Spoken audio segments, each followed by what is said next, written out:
for funds using my name is fraudulent and must be reported. I am not fundraising for any LGBTIQA plus people. And my friends who are running fundraisers know that because I am not in Uganda, I am unable to account for any money or contribute towards accountability process. So I do not participate in any fundraising activities, but I raise my voice, amplify issues, and all who have requested me to share their fundraisers, I have not accepted. I'm not advertising for LGBTIQA plus people or anyone, especially in this season of my own exodus out of Uganda. So in terms of proceeding, illogical, it's your turn to speak. Please unmute yourself if you're still there. Yes, hello. Yes, we hear you loud and clear. Oh, thank you, Stella. I would not want to speak. I'm sorry I sent a request, but I would like to give chance to other people to come on. But I just wanted to say one small thing. Making good arguments is what will make a good case for the LGBTIQA plus people. If you make good arguments and you avoid the logical fallacies like the genetic fallacy, Sorry, Stella, is somebody speaking? Yes, Noah, Illogical was speaking about making good arguments, and I would request you, Illogical, to summarize because you said you have nothing to say and then you proceeded to say something. Do you have something to say or not? I had nothing to say about the topic, but anyway, have a nice time. Thank you very much. In terms of people who want to argue about logic, some of us believe in both logic and so rationale, but also emotionality. And sometimes the story of one person, however illogical it is, may be the only evidence that needs to be presented to sway people. People's stories, people's lives, people's pain cannot always be packaged into logical arguments and formulae that can be proved or unproved. It's someone's life. They're going through this. But thank you very much, Illogical, for your contribution. I will now call up Mutebi because Kabumbai dropped up the space. Mutebi, you're welcome. Thank you so much, Stella, for this opportunity. And of course, thank you for everyone who is tuning in to this Twitter space. My name is Edward Mutebi. I'm the founding director of Let's Walk Uganda, which is a human rights LGBT organization based in Uganda. I'm a resident of Germany. I'm a refugee, just like so many of us here in this Twitter space. Probably I could have not gone through the challenges most of us or most of you here are going through, which are so,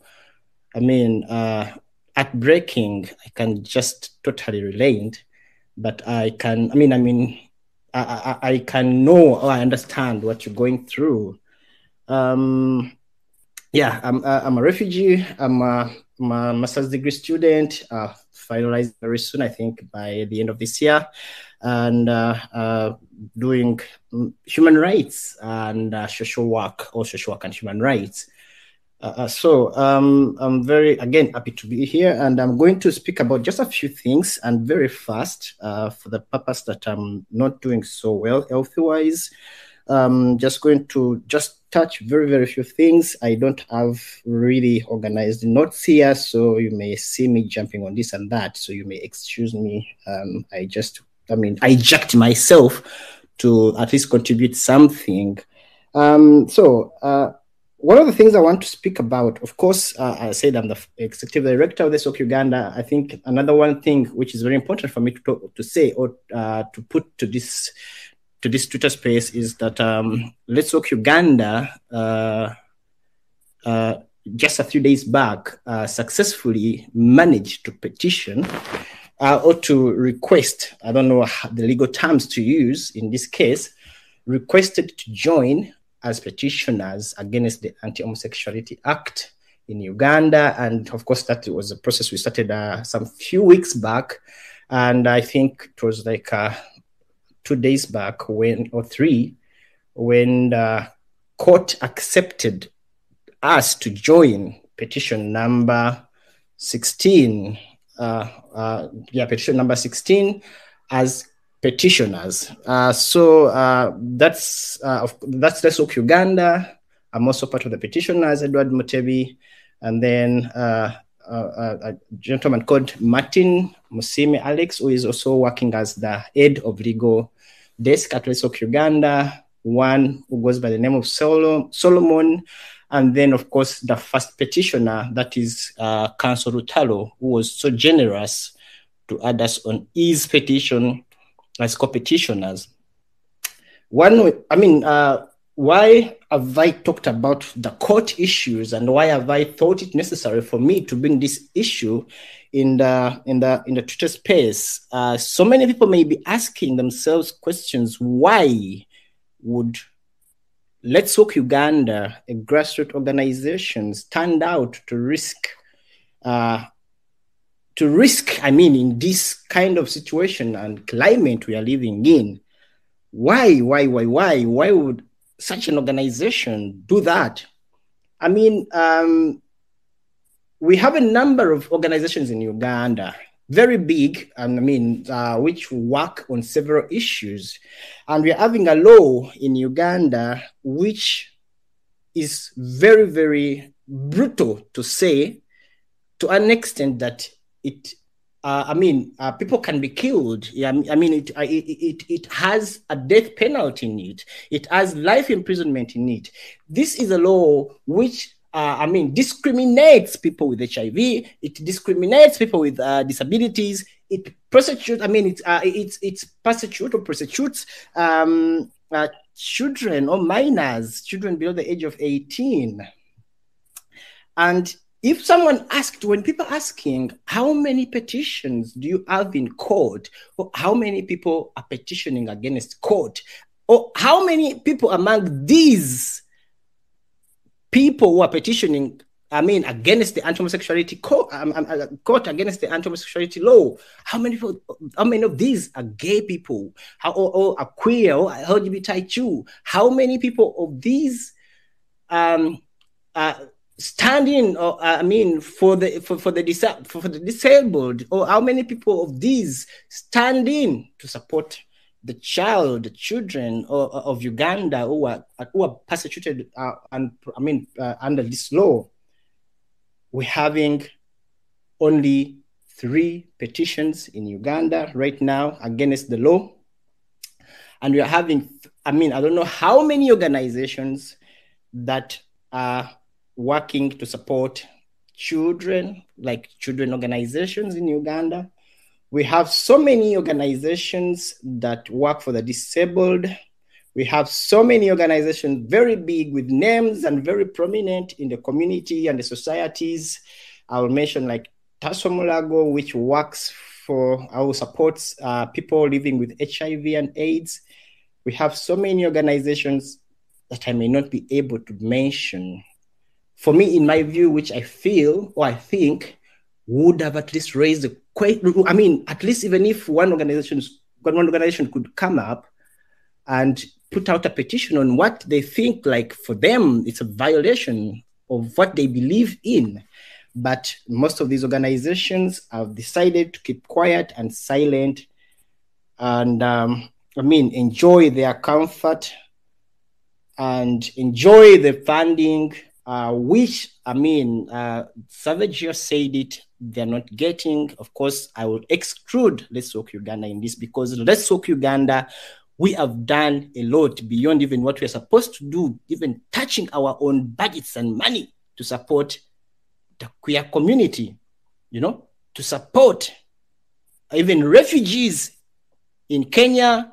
I can testify because we have done that. So, I don't want to jump on this and that, but yes, the reason why Let's Walk Uganda joined this very difficult battle. We don't know. It's not going to be easy for us. First of all, Let's Work Uganda is a grassroots organization, and these are the organizations in Uganda, you can testify, which are underfunded today, yesterday, and I think even tomorrow. We are underfunded, very underfunded, and yet we are the organizations which are standing at the front line of the anti-homosexuality law. At the front line of supporting the community members who are being, pushed out of their houses, at the front line of, paying bills for those who are beaten, at the front line of buying food for those who have been made unemployed and are really running out of something to eat. But we are the organizations, again, which are underfunded. But yes, leaving the underfunding aside, and we, as Let's Work Uganda, we thought it's really necessary to get all the voices that we represent of grassroots organizations, and also for all the voices of the LGBTQ people in Uganda that we represent, so that we go and challenge or be part of the challengers of this very, very draconian law. We have, why am I saying it's very important to have so many petitions in court? For example, if an organization like Taso Mulago comes up and say, hey, in this law, I think, not even think, people living with HIV are being discriminated against, are being, to put out a list of things they feel like this law really does against the people they support, or they get even money to support. And then another organization, for example, working for the children, come out and say, hey, in this law, children shouldn't be really persecuted for this. These voices, I think, would have had so much to the volume of the case. To the argument. We are having people who are fighting against us, the same paths and the rest, doing their best. They're having strategies, but for us, we are enjoying the comfort. We are keeping quiet.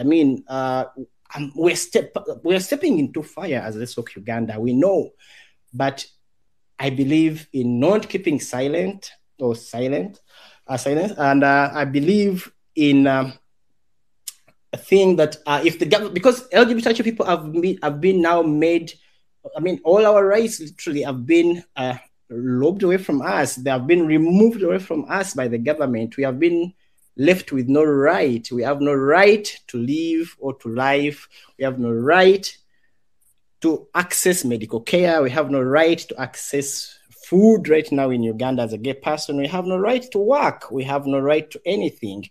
But they have left us with this one right.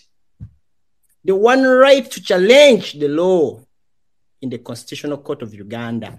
And that's the right we are going to stand on as LGBTQ people, as grassroots organizations, as those people who are in court, and fight against this draconian law. So let us use that one right that we have been left with and join the battle. It may be too late right now for so many people to come and join as petitioners, but let us stand behind those people and those organizations that have risked their existence.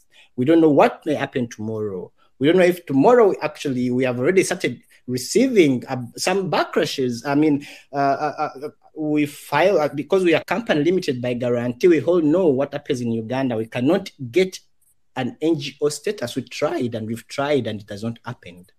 And as a process of court, we filed resolutions as a company limited by guarantee by our directors or by the organization directors, informing URSB, I think, which is the body which certifies. I don't know very well about these things, but what I know is that the document that was supposed to be, URSB is just supposed to be informed about our decisions because we are an independent company. URSB refused, and up to now, they have refused to send back that certified copy of our resolution as a company to sue government on the issue of the Anti-Homosexuality Act. And now we are finding other ways, of course, to prove to court that the company or the directors of the company agreed to sue or to sue against this Anti-Homosexuality Act. So that's the situation right now. I don't want, I think I've taken so much time on this and I didn't want to do that. Let me jump to the next point. Yes, you've taken a lot of time, Eddie. So I'm going to ask you to summarize. Yeah, let me summarize. Silence. Why should we not keep silent? Okay, I think let me leave the point of silence because it's so much relating to what I've just spoke about. So let me speak about the point of supporting a normalization of human rights or human rights violations in Uganda. I'll give you a few points. When I was in Nairobi, Kenya this year, doing my research for the master thesis, I researched about forced annual examination and its contribution to forced migration of LGBTQ people from, around Africa, but of course, giving concentration and taking Uganda as my main case study. And my research revealed pain and agony in the LGBTQ refugees living in, living in Kenya, whom I interviewed. Of course, I had to find people who have gone through forced annual examination, who are so many. We all know that this is an act which has been used several times against, and still used actually up to today, against LGBTIQ people. Why should we not support and normalize such activities? Especially, this message should go to the supporters of the law, to the opposition members of parliament who supported the law. In 2021, even before 2021, we used to have forced annual examination being conducted basically on LGBTQ people, gay men and trans women and others, or trans people, are still actually, but were before examined their anuses when they are arrested by police. In 2021, we see the government changing tactics. It was like now it was, before it was, testing to see how it works, how do forced annual examination work. Now it realized how bad forced examination work, and now they started, doing it to political opponents now. That's, for example, the likes of Eddie Mutebi and the likes of Nubian Lee. We see how government can easily twist or can use certain things, because let me tell you what forced annual examination does. Forced examination is, has so many effects on an individual. It leaves both physical pain, but also mental pain and long-lasting effects on the victims. When I was watching a video of Eddie Mutebi speaking about how he was examined in front of his other fellow prisoners, he couldn't even talk. He said it very in a lot of pain and tears that like I felt like my manhood, I'm like no longer a man. It shows how painful forced examination can be. But I don't think the forced examination has been happening when people are not seeing. I think even opposition people have been knowing about it and they kept quiet. Right now we are having forced nudity. When transgender people are arrested in Uganda, we have seen videos circulating when they are forced to undress in front of cameras, recorded, laughed at, and then posted on the internet. This is called forced nudity. It's also a violation of rights, and it's now growing, and people are keeping quiet. Not until maybe we get another Eddie Mutebi arrested and undressed, and then maybe they will think about it. But I don't think even for the first examination they are thinking about it even. So it's very important for these people in the opposition not to support laws that are going to be used against them tomorrow. I want to quote what Julius Malema said. The leader of EFF of South Africa. He said, the law is not made only for the LGBTQ people in Uganda, but also people in the opposition. This law can easily be twisted and be used against anyone. That's why it's very important, and it would have been very important for those people in the opposition to oppose the law as it was brought to the parliament, to the floors of parliament, but they rather decided to support it. I want also to speak up, to add some more volume to a point that was said by I think Victor, when he said that we as LGBTQ people, we are accepted into these political parties just because they have something they want from us, just because they want to get visas to come to Germany or any other country. But then when it comes to supporting us in these kind of times, they're going to keep quiet. They're going to dodge questions. They are going to let us, or don't even stop their people from criminalizing us or making laws that are criminalizing us. But then my question would be, if today Edward Mutebi is killed and one time he was in support of a certain party, then tomorrow, because we know elections are coming, they're in the corner, when the government that you sat with and laughed and made fun as you were passing the laws that criminalize a section of the community, including that person who helped you last time, who is now no more, who will cry for you? Who will support you? Who will hold your hand? Who will pull you out of that country when you are being beaten and battered and put to prison when I am not there anymore? Stella, there's so much I want to say, but let me stop here. As I said, I wasn't really that so much organized to speak. But that's why you see I'm jumping on this and that. I have like a very big piece of paper here with different notes that I noted down. But I'm happy that at least I managed to put out some few things, even in my kind of condition that I'm in, speaking from bed, by the way. So I'm happy about that, and I'm happy about this platform. It's the first time I've had some people speak. For example, Noah Mirembe and Victor Mukasa. I've always told Stella, whenever I hear you guys speak, people speak, I feel good, and I feel like, what did I miss in these times of Victor Mukasa? Because always Stella is asking me, do you know Victor Mukasa? Do you know Noah Mirembe? I'm like, by the time they were activists, or by the time they were leading, I think I was somewhere. I didn't even know who I was. But I'm happy that we have voices that went before us and they are still strong. Kindly hold on to our hands, the young activists. Support us because we need your support. Help us because we need to be helped. But also nurture us and mentor us. That's what Stella does to me. She's like my mentor, and she's so supportive, and I'm so grateful that I have her. But you also can touch me and touch others and touch those people you feel like they can push on the voices of the community, so that you leave a legacy on us behind that we can also push back for the rest until we have the freedoms that we're looking for. Thank you so much, Stella, and for the platform. I'll rest my case. Right. Thank you very much, Edward. It's good to know you recognize me as a mentor.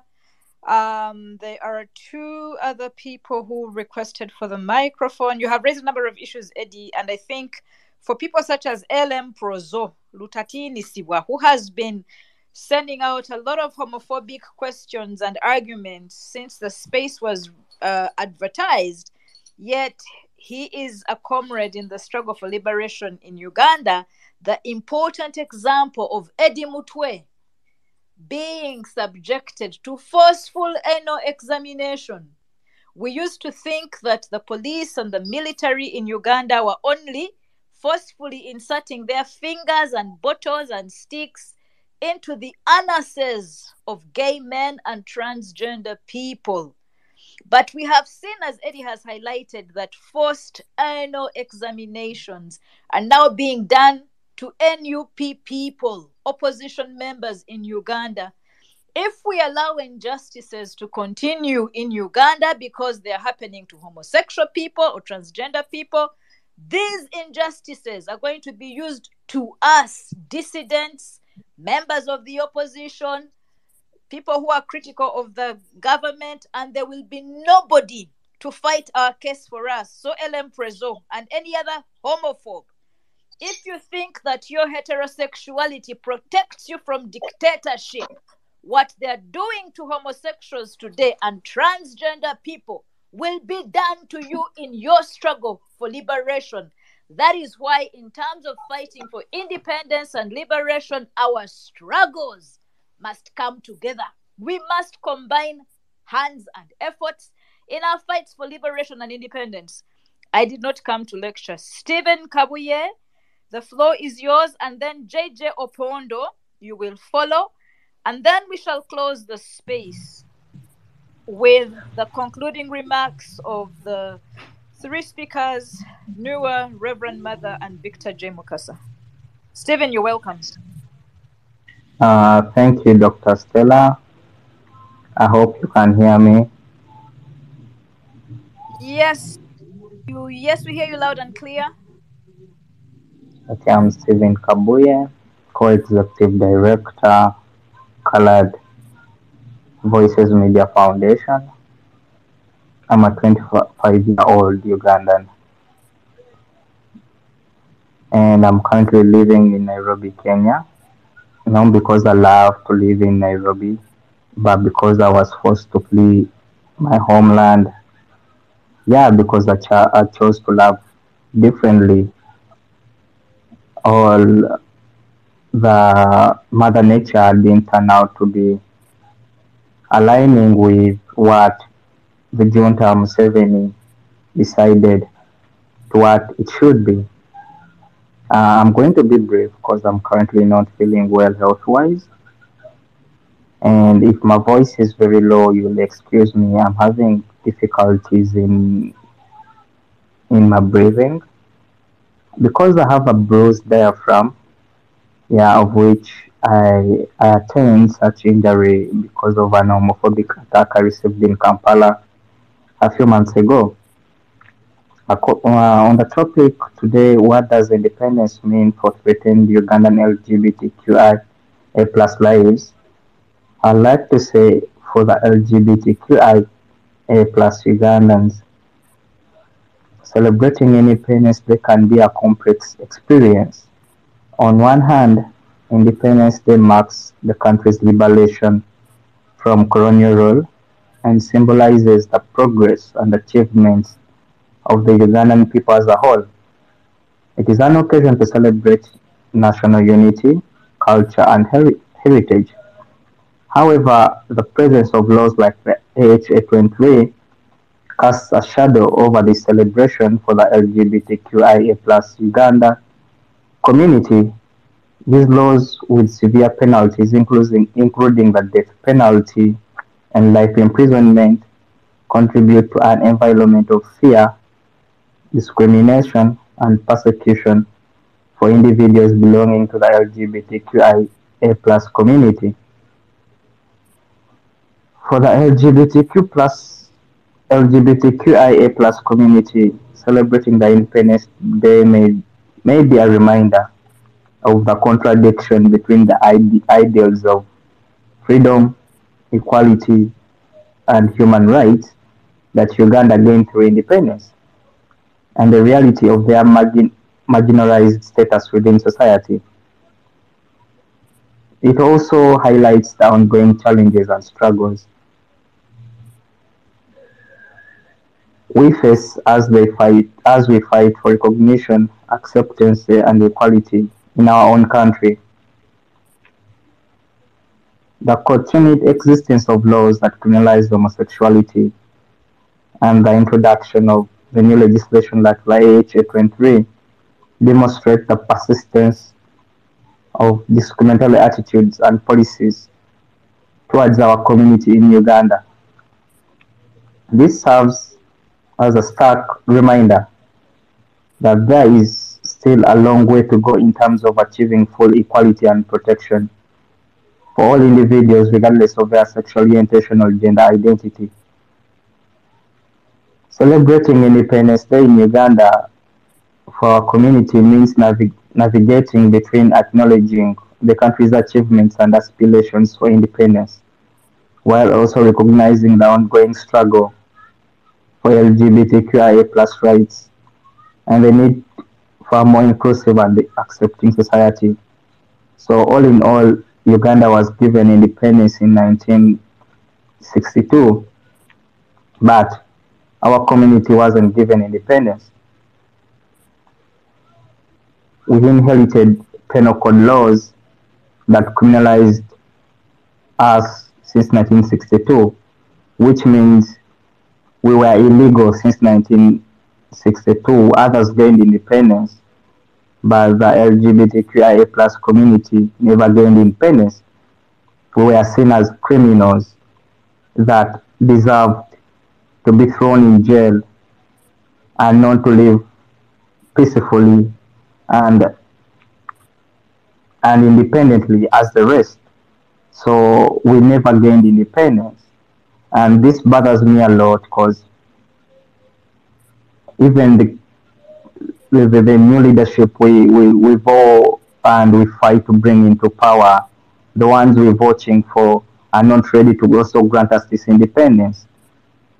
Eddie talked about NUP and how Eddie Mutebi was forced to annual examination, but the same party is ready to was ready to support the HA23 when it was introduced in Parliament, which shows even if we had new leadership, even if we were under the NUP leadership, still the law would have passed.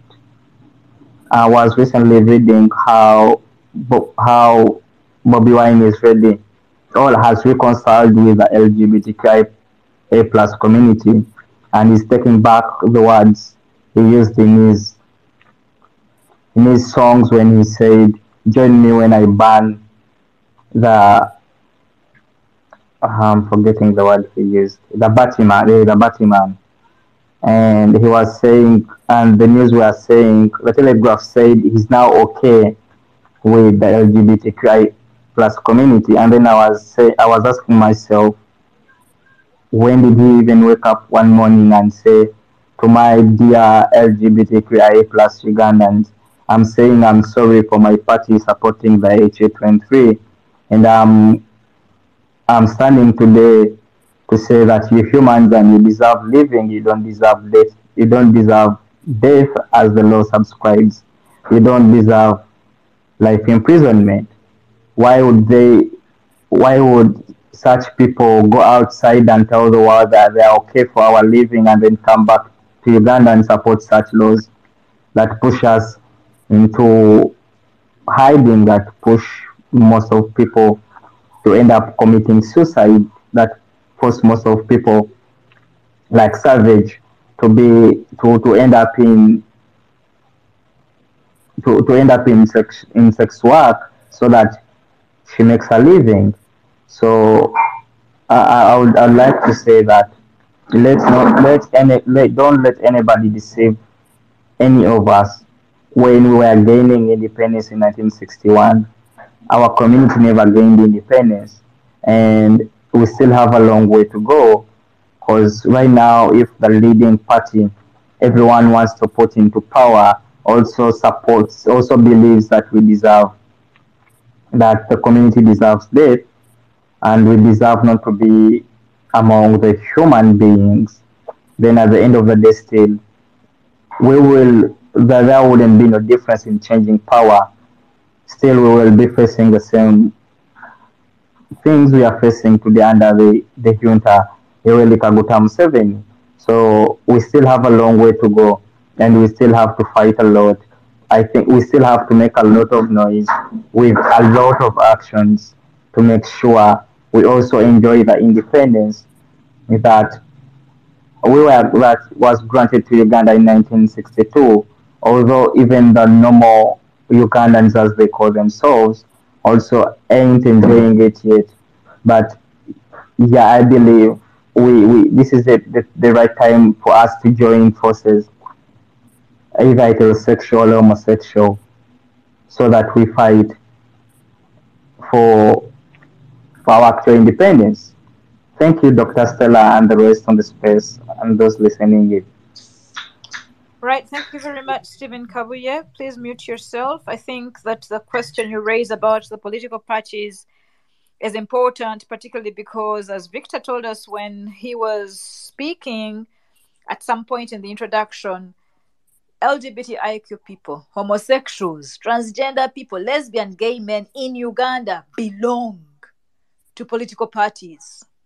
They belong to NUP, they belong to FDC, DP, UPC, CP, NRM. All our political parties in Uganda have got homosexual people, transgender people.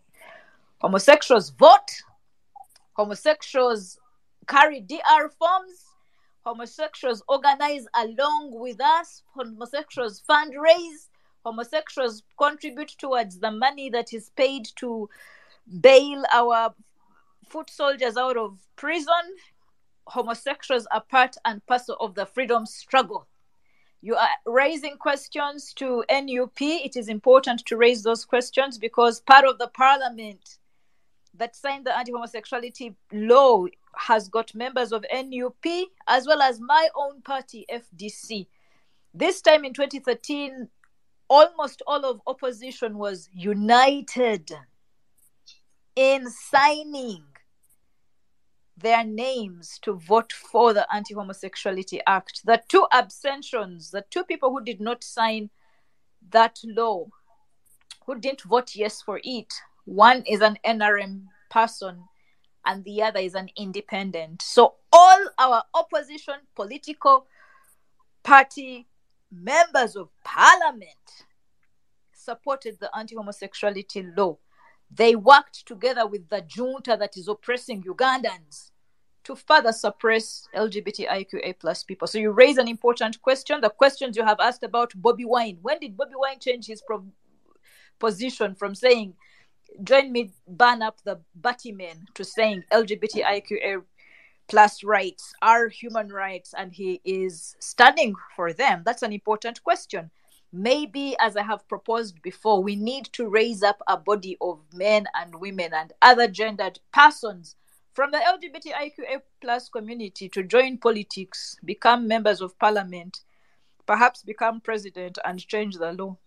But I also want to say that before we have contestants who are standing up and saying, I'm a gay Ugandan and I want your vote, perhaps those of us who are active in our political parties, because we're contributing to the struggle, perhaps we should also vocalize the injustices being done to LGBTIQA plus people. Part of the problem around not being independent is even when we participate in political parties, we have to go behind the closet and pretend that we are not homosexual people, we are not transgender people. But also when they see us and they know who we are, they pretend that we are heterosexual and cisgender and we all have children, maybe a son and two daughters.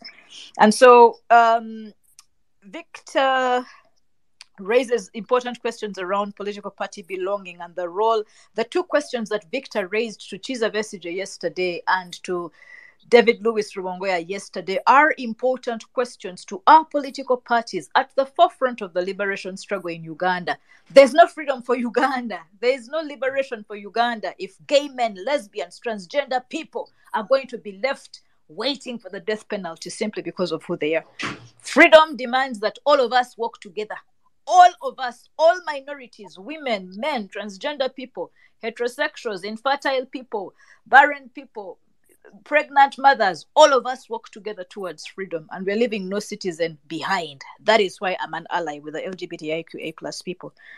As we conclude, two people, JJ Opondo from the UPC and Honorable Nawiyanda, you will make very quick, snappy remarks, and then the three speakers will give us their closing remarks, and I will shut the space. JJ Opondo, it's your turn. Thank you, Doctor, for having me. Dr. Itienedi. Tell me how to respond. Well, you complain of us not Ugandanizing our dialects, and and I wanted to proceed in my mother or father tongue, but permit me to proceed in English. Please, with your permission. Yeah,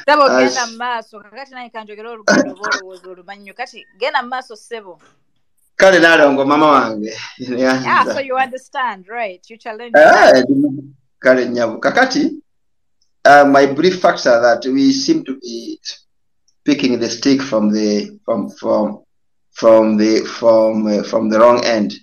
As you may be aware that pre or during the colonial era, we were majorly concerned about the decolonization, the political and the economic freedom that were denied to us. And in that vein, permit me to make mention of Ignatius Musazi of the Uganda National Congress then, William Rwasiba, William Nadiope of Uganda People's Union, and the Bataka Party for their immense contribution into the colonization process in Uganda, particularly.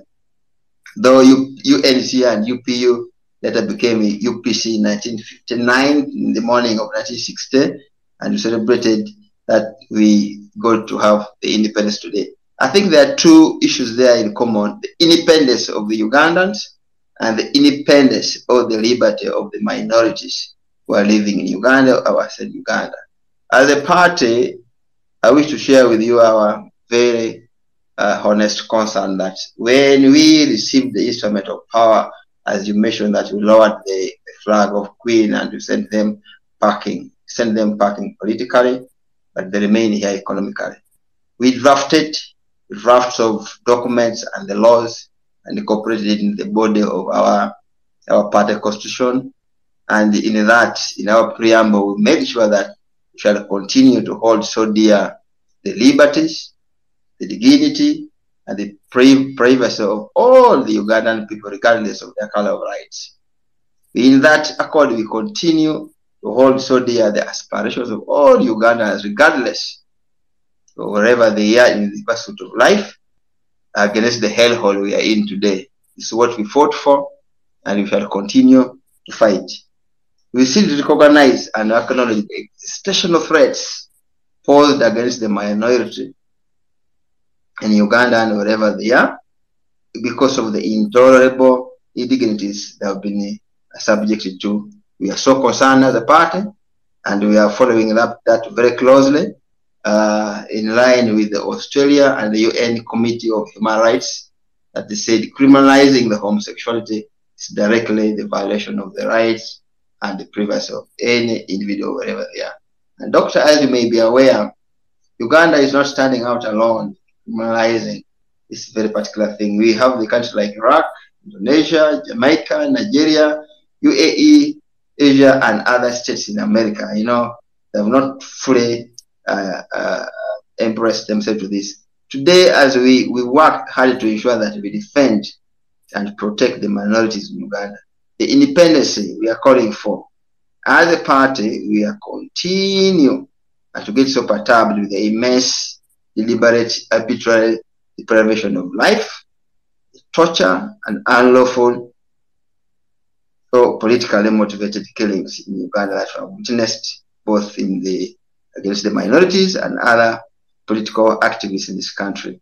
And I want to inform you that we condone and we continue to condone the institutional unlawful torture, cruel, inhuman, and degrading treatment of any Ugandan wherever they are. And today, let me briefly share with you from the criminalist point of view. We are continuing, as I speak now, we are continuing to engage the frontline officers in the criminal justice sector against the arbitrary arrest, the detention, to commit to non-denial of fair public trial against Ugandan people. And I want to inform you that we do still recognize the legal prescription for these hundreds of years, or many of years, as the Reverend mentioned, that were canonized in the religious laws. It's the religious laws that right now we are fighting with. And I want to bring it to your attention that we, as a party, and me as a criminalist under my organization called African Peace Advocates, we are so concerned about the legality and in the criminal law, and ensure that only the law that can define the crimes, that can prescribe the penalty, and there's no one who should be subjected to any forms of torture without the lawful act. And I think what we should continue to pick from the fight against the colonialism to what we have today and what my brother in Zambia is going through. Seriously, we are in a hellhole in Uganda, and what we are facing is economic empowerment. Now, if this community, these minorities are economically empowered and they have economic viable activities, in my view, to be helpful, to be healthy, than most of them running away out of the country.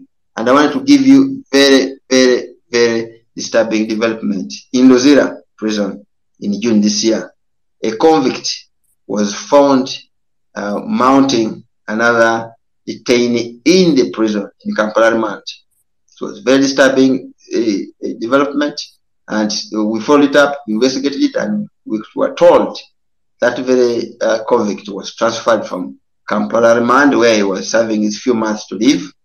He was taken to maximum prison. That's how serious. And in Ugandan prison inside, our investigation reveals that they have been told anybody who would be found, seen, speak, or utter any statement in relation to issues to do with homosexuality or otherwise will be dealt with, and they are taken to maximum prison. And I want to bring it to your attention that as UPC, we still encourage you that we are here, and as you know, there's no way we can gain independence in this country. History has it that it was, and for the alliance formed between Uganda People's Congress and the Kabaka Yeka, whom some of the members of the community that always refer to it as an unholy alliance. That's what gave us the unity. That's what gave us the independence we have today. And I want to encourage my colleagues in the opposition. We can only achieve unity, diversity, regardless of our color of rights, of our faith, or our belief, through unity. And UPC is here to offer you that opportunity, and we are ready to work with you. We worked with the Dr. Besti in 2001.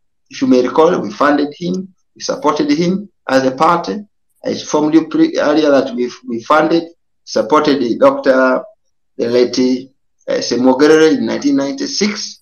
We have authored, we have supported, we have worked in the other summarize in 2010. We brought an idea of the IPC together with other political opposition to fight for the independence of every Ugandans, wherever they are. We worked the same during the Democratic Alliance, where I was one of the senior officers in that platform. And I want to call upon all the members of all the minority communities, members of parliaments, and members of the Ugandans in diaspora that you support an alliance and echo to your members of the party. That's only the alliance. It's only the unity that will liberate Uganda from all this hellhole we've been subject to. And Doctor, as I conclude, we have been made to believe that those who fought for the independence of Uganda, they did nothing by these people raping the ideals of the independence that our forefathers fought for. We should single out this particular statements. Have you see they normally make in their jamboree when they celebrate their so-called independence wherever they go. They do it deliberately to demystify the aspiration, the fight, the struggles, the blood that was shed to ensure that Uganda is united.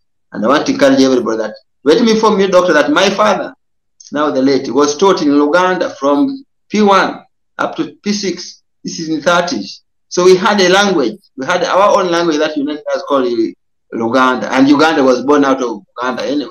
So we would have had our Buganda language or Luganda language. That would have been our language. That would be speaking in that language. Everybody would understand. And I want to encourage our Ugandan people, or the Ugandans, so that let us work hard, let us unite. For that matter, I wish to thank you for giving me this singular opportunity to speak to you tonight. Thank you. Please stay safe where you are, and ensure that we are here for you, and we shall continue to fight for your rights and defend your rights and privacy where you are. Raise with us those concerns. My organization is called African Peace Advocates. You can reach me through Dr. Stella Nyanzi. I will send you my details. You can share it with the community. We are here to investigate, to expose, and to report on all the forms of violation of violence against Ugandans in all for us. We are now targeting the criminal justice sector and those officers who are using their positions to infringe on the rights of the Ugandans. So please call upon us. We shall always be there for you. Thank you very much. Good night, good morning, and good afternoon. Right, thank you very much, JJ Opondo. You have spoken well on behalf of UPC, and I recognize a doctor clapping hard and celebrating your oratory powers. I will call Nawiyanda Solomon to make his quick remarks as co-host. Explain to us where you were, Solomon, what happened, and then I will return the conversation back to our panelists, and we shall close the space. Solomon. Well, Dr. Stella Nyanzi confirmed that you can hear me loud and clear. Solomon, I hear you well. Good morning, good afternoon, good evening to everyone that is tuning into this space. And I want to actually first and foremost appreciate everyone that is sacrificing a second or a minute to listen into this space. Well, I had a few challenges. That is why I wasn't able to turn up on time. But better late than never. To begin with, Dr. Stella Nyanzi, nowadays I've become an English teacher, and I've actually gotten myself into the best where I get to define the word culture and tradition for homophobia. And I'll do the same to this space. If you look at the word culture, these are social behaviors that are practiced within a community. And tradition, these are customs and cultures that are passed on generation after generation. I want us to go back to the days of Kabaka Mwanga. I'm a student of African history, and I excelled in African history. And when you interrogate African history, you'll find out that some of the reasons or justifications for Kabaka Mwanga killing or banning the Uganda matter was because they had refused to practice homosexuality. And when you try and interrogate this is before the coming of colonialism. This is before religion had actually sunk into society or community in Uganda. So this simply means that homosexuality existed before the coming of religion and colonialism. And colonialism came with, first and foremost, criminalization of homosexuality through religion. And the whites came defined gender roles to mean male and female for Ugandans. This is the point we lost sexual liberty, sexual freedom in Uganda to colonialism. And after religious colonialism, we lost it to now institutionalization of homophobia or criminalization of homosexuality into colonial laws, and this was in the Penal Code Act. It is 121 years ever since homosexuality was regarded to be an offense against nature. There have been arguments, and I've been reading through the comments, that these people are recruiting young children, these people are using money to recruit students into homosexuality, but that is not true. Still, we have institutionalized mechanisms of protection to these children. We have the Children's Act that protects the children. We have the Marriage Act that protects that specific class. But when you try and interrogate the enforcement of these laws, and you ask how many of the pedophiles, how many of the rapists, how many of the people that defile children are from the LGBTQ community, the GPP cannot not account to that. The GPP cannot give us a clear statement to that. To me, Dr. Stella Nyanzi and members listening into this space, we are still practicing colonial religious, for lack of a better word, let me say captivity, and colonial laws that are colonial legal captivity, and this has actually kept the LGBTQ community not independent up to date. It is hypocritical that we do not get to discuss these things into public spaces. Yet political parties like the National Unity Platform has LGBTQI people, even in the sake of the leadership of the party. FDC has LGBTQI plus persons, even in the sake of the party. But when it comes to this, the LGBTQI persons in high places have actually suffocated those that actually want to come out in the hypocrisy or in political hypocrisy to satisfy their political egos and actually meet their own gains and prestigious positions, which has actually costed the LGBTQI community. Besides religious hypocrisy, besides political hypocrisy, I do believe that we need to strategize as allies, as a community, as a country. We need to strategize on radicalizing the struggle to liberation of the gay community in Uganda. That is actually one of the ways that I think that is going to enable us realize or celebrate meaningful independence for gay people in Uganda, which actually we do not have now. So to me, 61 years of independence, Uganda's independence, mean nothing to the LGBTQ community. Why? They are still discriminated. Why? They are still criminalized by colonial religious ideology. They are still alienated by colonial legal frameworks that we need to review, we need to liberalize, we need to actually appreciate as a country for them to actually understand the meaning of this. Apart from the prominent LGBTQI activists that have been murdered in cold blood, may their souls rest in eternal peace, the rest that are murdered in cold blood and in broad daylight, the Uganda police force does not have accountability reports. The DPP does not have the perpetrators of these crimes. And this means 61 years of independence means nothing to the lives that have been murdered. 61 years of independence mean we've actually just escalated and we've actually just added more stones onto the existing colonial legal framework. For example, the attempt to bring the anti-homosexuality bill in 2007 that later became the Anti-Homosexuality Act in 2014 only justifies that. And when you come to 2023, it is worse. Why?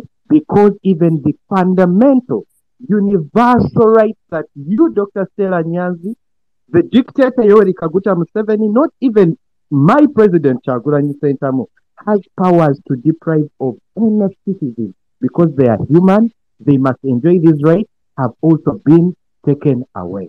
In simple terms, I do submit to this platform that 61 years of independence mean nothing to the LGBTQI community.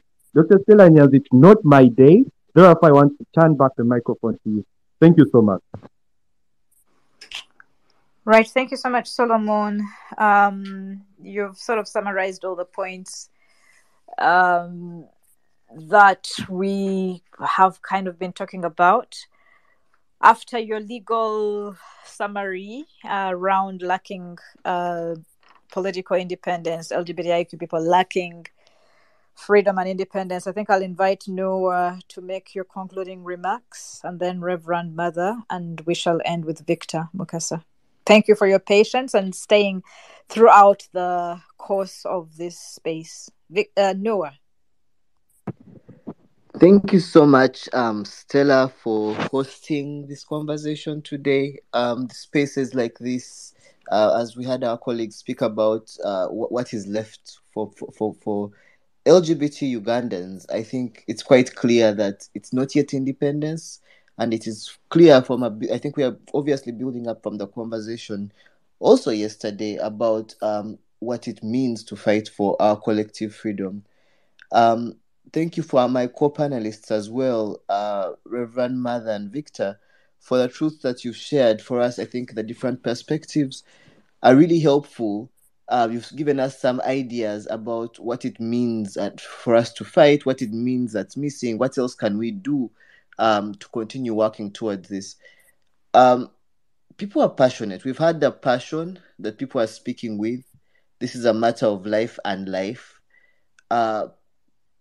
Many of us are looking for ways in which we can contribute and fight for our own freedom. So we're not doing this for other people. We are fighting for ourselves. We're all fighting for ourselves, both, not ourselves alone, but collectively. So that as LGBT people, as individuals, we experience some of what freedom is in terms of being able to have a livable life, being able to have dreams and hopes in the countries that we are born in, but also dreams and hopes that Uganda belongs to all of us, truly, truly, truly. But that promise is still so far. My commitment is to continue to do the work that we are doing, to continue to speak out against hate and homophobia and transphobia, and also hate just broadly, hate towards people for what they believe, hate towards young people for striving, and to continue to raise our voices. The second thing is that we shall continue to hold people accountable, whether it's our leaders, particularly religious leaders, but also other leaders, our immediate leaders in our families, in our communities, where they are making promises and saying to Ugandans that they're truly working for all of us. We're trying to hold them accountable and ensure that whatever promises they've made or whatever promise we hope for our future, that it's a promise that comes true now in this time. Thank you so much, everybody, for listening to us. Please continue to participate actively in the change that we are all collectively seeking. But remember that nobody is free. All of us are not free unless none of us are free unless more of us are free. So just try to work towards freedom for your neighbor. And yeah, see you on the other side of freedom. Thank you, Stella. See you on the other side of freedom. Reverend Mother. Yes, I couldn't believe that I lasted this long, but I'm just so grateful for every voice that has spoken, and I'm sure that many more, also, will have their voice heard. But nonetheless, I mean, I've got actually 4 things that I want to say very quickly, very briefly. One is that we have to be better organized, because those who organize the anti-gay movement and the colonial laws and all the injustices are literally putting millions of dollars behind it. We know that people who are paid, to push legislations in Uganda, in Nigeria, in Ghana, throughout Africa against the LGBT community. We know that. So we need to be better organized and, in fact, more united as well. Secondly, is that we need to occupy. Where are the entrepreneurs among us? Where are the millionaires among us? Where are the office holders, in parliament among us?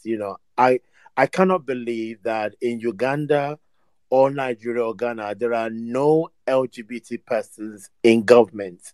But unfortunately, their voices are taken away because of the fear of speaking up or coming out or being themselves. But nonetheless, it is part of activism. I think that people are more likely to give up something in order to gain something. I mean, a good example is like, the riot to Stonewall, decades ago. All of those fights did not happen without sacrifices.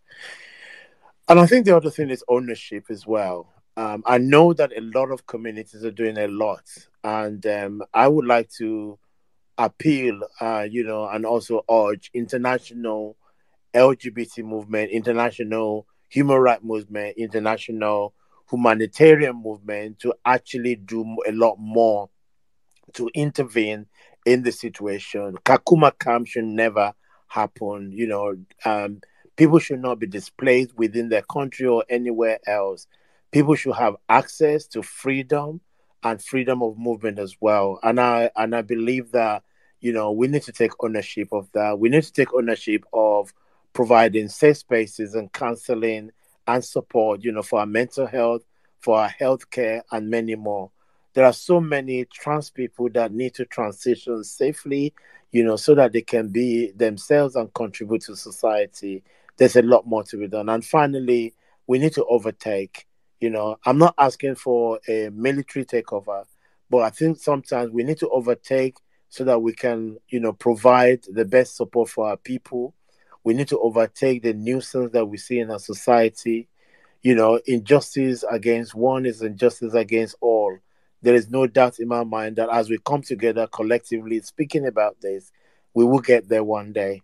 Thank you very much, everybody.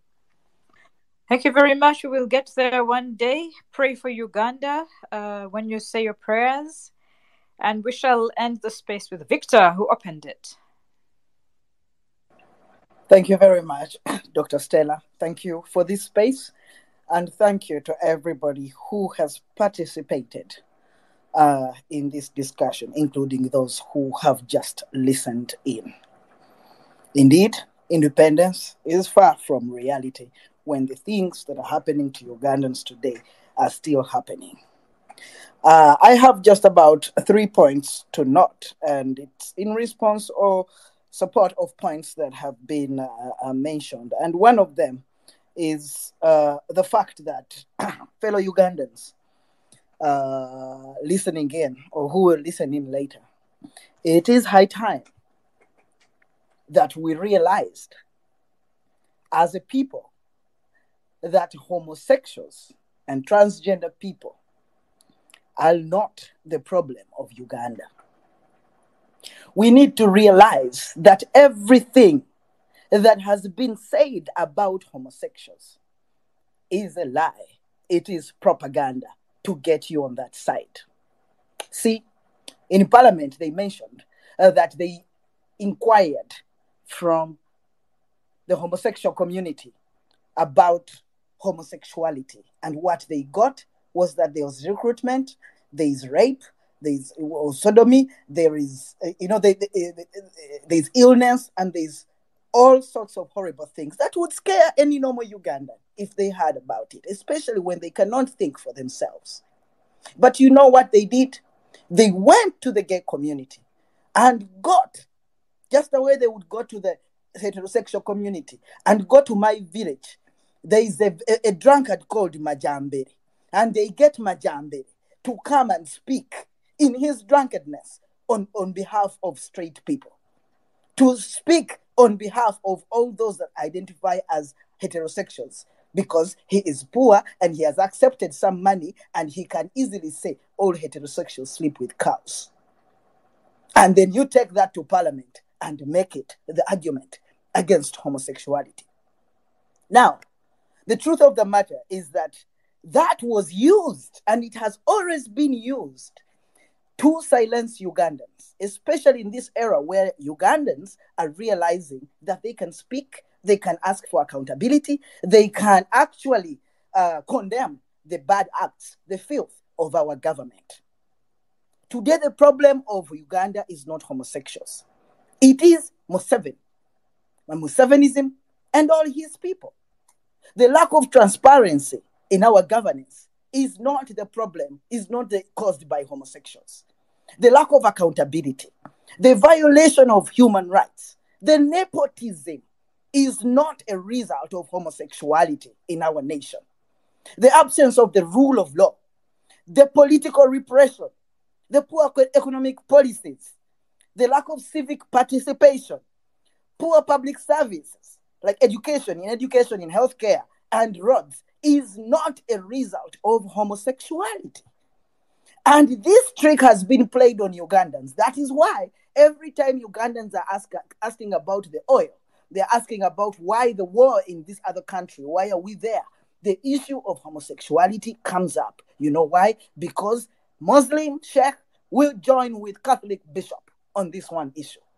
Because the Baganda will become friends with so-and-so on this issue. Because tall people and short people in Uganda, because of the propaganda that has been spread over years, will come together and speak in one voice. And then let go the issues that actually are leading to the bad roads, to the women selling brooms on streets and being abused from there, to the high rape rate in Uganda that is not improving at all, the poor education system, and all the other services that we have in Uganda.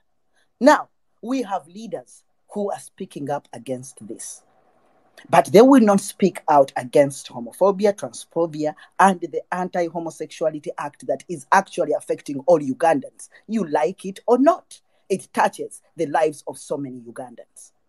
Going to Europe and speaking to BBC and saying, I have reconciled with homosexuals, like in the case of Bobby Wine, is not helpful to homosexuals who are continuing to be killed in Uganda, who are continuing to be condemned by the members of your own party. Going and speaking, and thank you so much, JJ Opondo, for saying the UPC is fighting against the anti-homosexuality law and homophobia and transphobia. But we would rather have this in a space where all Ugandans can hear. Dr. Kiza Besije, I have met at the Ford Foundation offices in New York. We spoke at the same panel.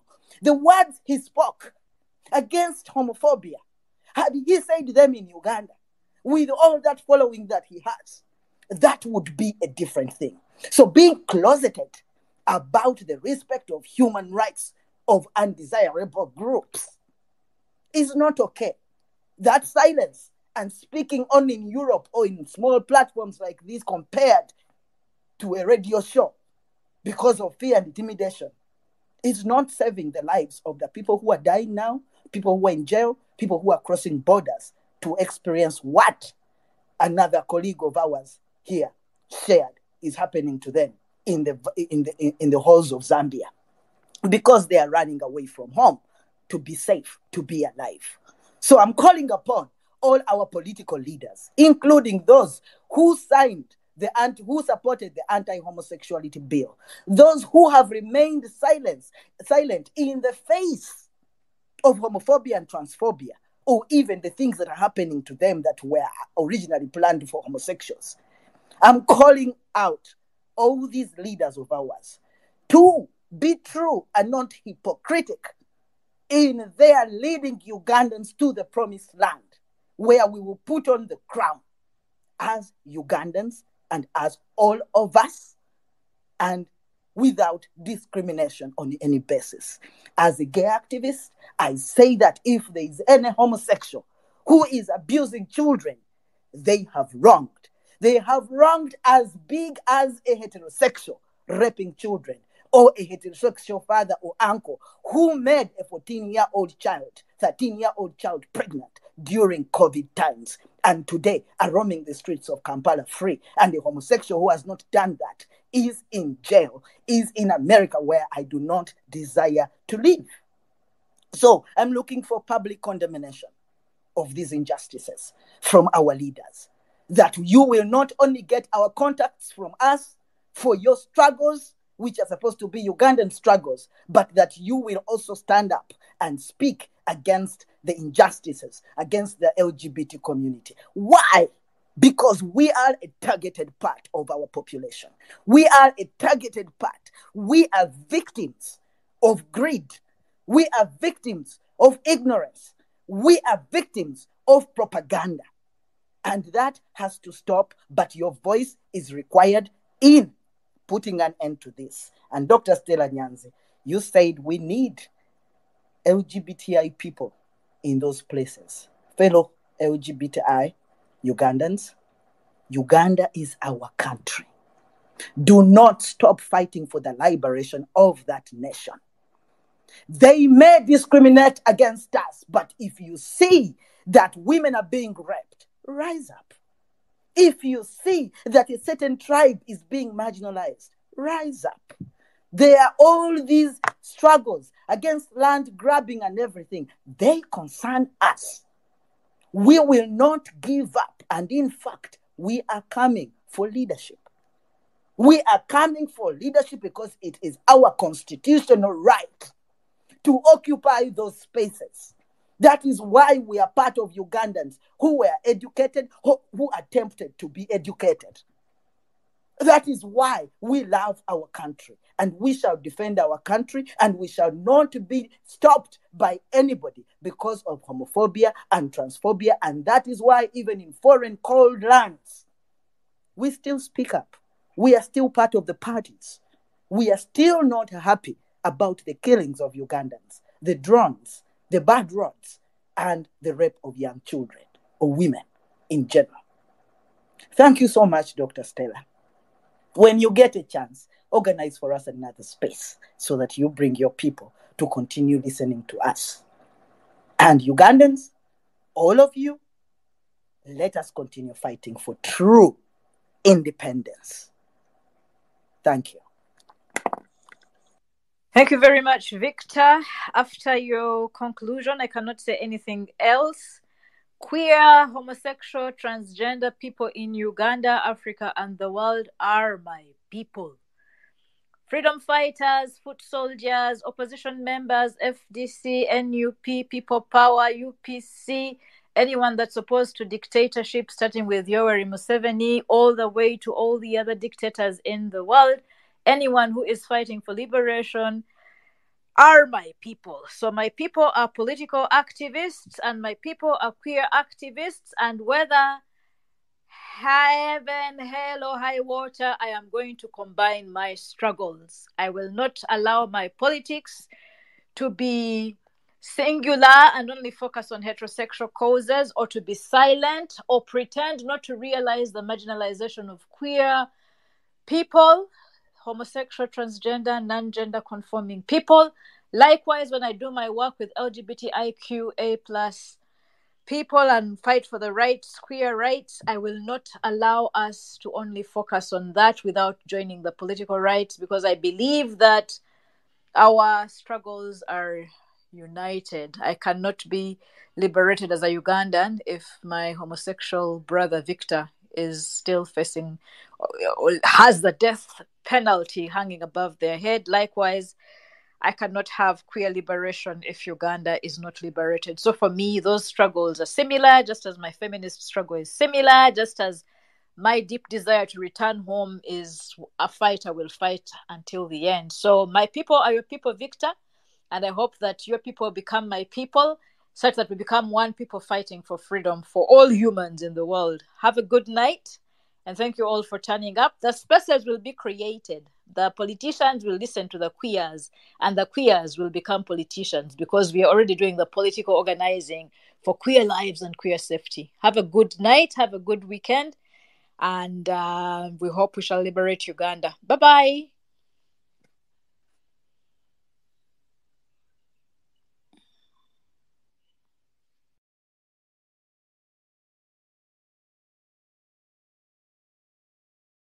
This space was downloaded via spacesdown.com. Visit to download your spaces today.